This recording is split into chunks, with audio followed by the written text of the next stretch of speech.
Former Vice President Joe Biden responded to the controversy in Delaware today, saying President Trump should be impeached if he does not comply with requests from Congress about his call with the president of Ukraine. Let's listen. The president should stop stonewalling this investigation and all the other investigations into his alleged wrongdoing. Using his full constitutional authority, Congress, in my view, should demand the information it has a legal right to receive. If the president does not comply with such a request from the Congress, if he continues to obstruct Congress and flout the law, Donald Trump will leave Congress, in my view, no choice but to initiate impeachment.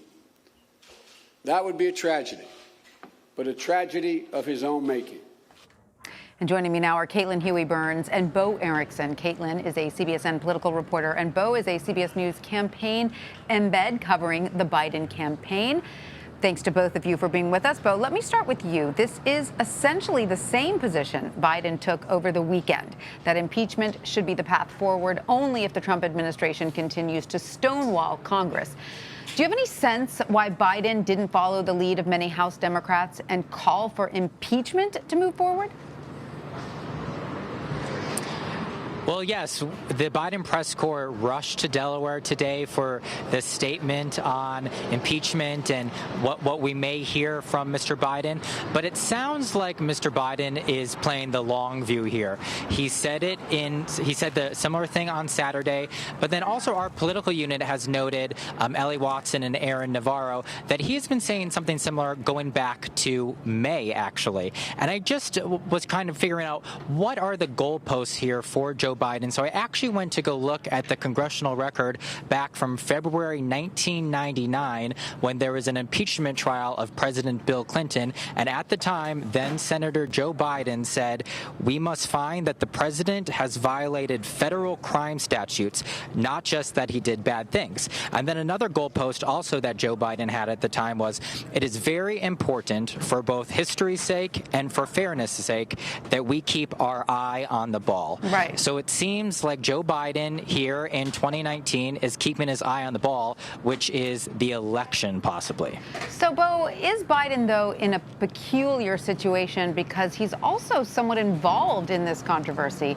as he was the subject that the president was pursuing with the president of Ukraine?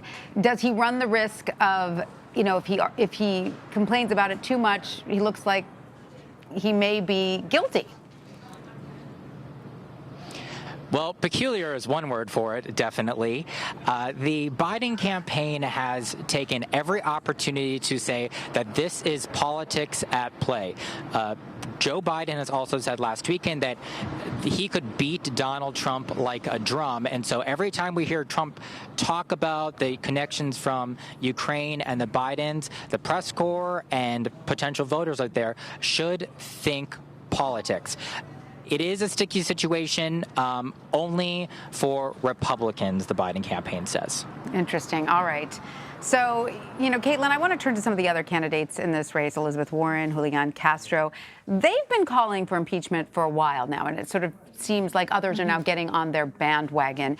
As this moves forward, does this give them an advantage in the 2020 race? Well, Elizabeth Warren was really one of the first to come out and say, after the Mueller report, I've read the report, I believe that Congress should move forward with impeachment proceedings. At the time, that was a kind of a risky move, considering that lots of Democrats weren't there yet. And Nancy Pelosi was busy trying to kind of keep her caucus in order, with some members wanting to move forward, other members who helped make up the majority in Congress from more moderate or Republican-leaning districts weren't there yet. So we've certainly seen a shift in ground here, with this call being the determining factor for some people. So you have several Democratic candidates calling for impeachment proceedings to begin. Bernie Sanders is one that changed his position a little bit, wasn't ready to go quite there yet today, saying that impeachment proceedings should begin. We have that sound, actually. Let's listen.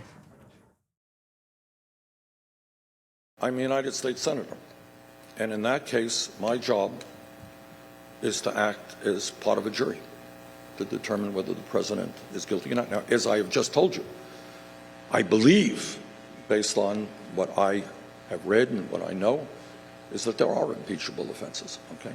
But that's what the House process is about. So you're asking me to tell you how I'm going to vote before I hear the evidence coming before the Senate, and that would be irresponsible.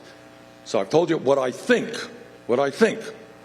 but maybe I'm old-fashioned. I'd like to hear the evidence before I make a decision.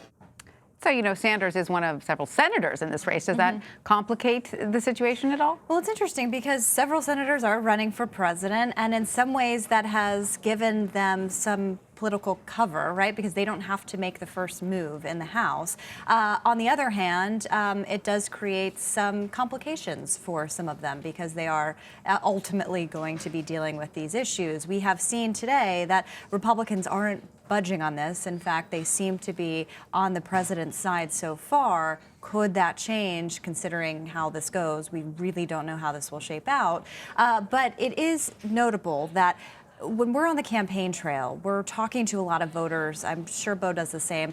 And this is an issue that doesn't really come up for people. They are ready to litigate this at the ballot box. They're ready to vote in 2020. Might it change, though, after this? So this is what I'm wondering. I'm wondering when we're talking to voters how familiar they are with this, because this is different, of course, from the Russia investigation. We saw that the Russia investigation had kind of fallen off the radar for a lot of folks. Instead, they were really focused on healthcare, the economy, climate change, guns, our top issues. So does this start to change among the base? But what I mean by that is that this isn't something that these lawmakers have come to because they're getting this strong push from voters. Right. This is something that a lot of the senators have talked about, that they believe that no matter what happens, that they believe this is the step they have to take. Do you think, though, it will certainly force the hand of all the candidates at this point to come down one way or another? Well, I think that's what was notable about Biden making this public appearance today.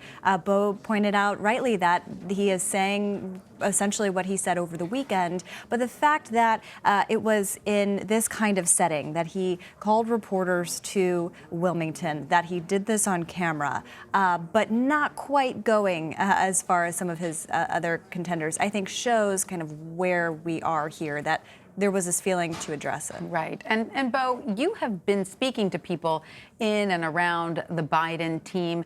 Do they see this all as helpful or harmful to his campaign? Well, yes, it is politics, according to them, what President Trump and his allies are doing, connecting Bidens to Ukraine. But, hey, this is politics for the Biden campaign as well. I spoke with two longtime fundraisers for Mr. Biden, and they said in the long run, the long game, looking into the primary, that this may actually help Biden make that case that it is Biden v. Trump, that electability argument we keep hearing. And we also see this from the campaign as well. The Biden campaign has sent at least 3 fundraising emails just since Saturday about this topic. And I asked a senior Biden official, why are they doing this? And they said, well, it's pretty obvious. We are under attack and we need our supporters to show up and defend us. And the way that they can do that, I guess, is with their money. All right. So, though, Caitlin, what does this whole situation tell you when we take a step back of how the eventual Democratic nominee will have to deal with Trump? Right. I mean, this is pretty remarkable on a lot of different fronts, but it does give us a preview of what to expect next year. The president has shown that he has a big appetite for going after his opponents and doing it in a way that is unconventional, potentially illegal. So a lot of the things that he has been saying, he has nicknames for all of his candidates, all of his potential challengers. He likes to muddy the waters. It's become kind of a strategy from his team to put things out there.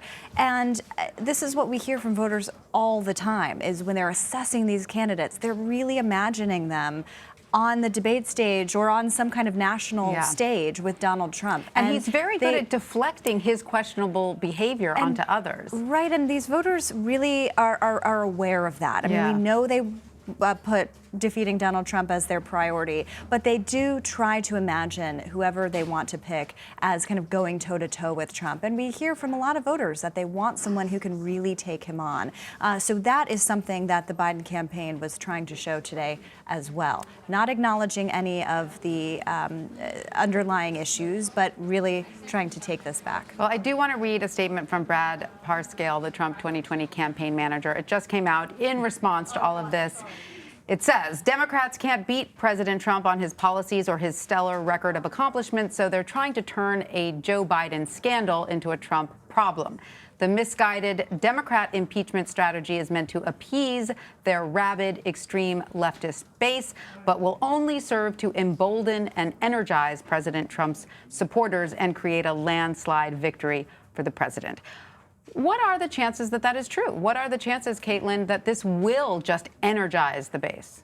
Well, the president has been trying to figure out ways to not only keep his base intact, but expand it. And that's very hard to do because his approval ratings are very low nationally. But this seems geared towards not only revving up his base and making sure they're still engaged, but also trying to maybe talk to more independent-minded voters who don't want to spend perhaps the next year kind of watching an even more divided Washington go through this process.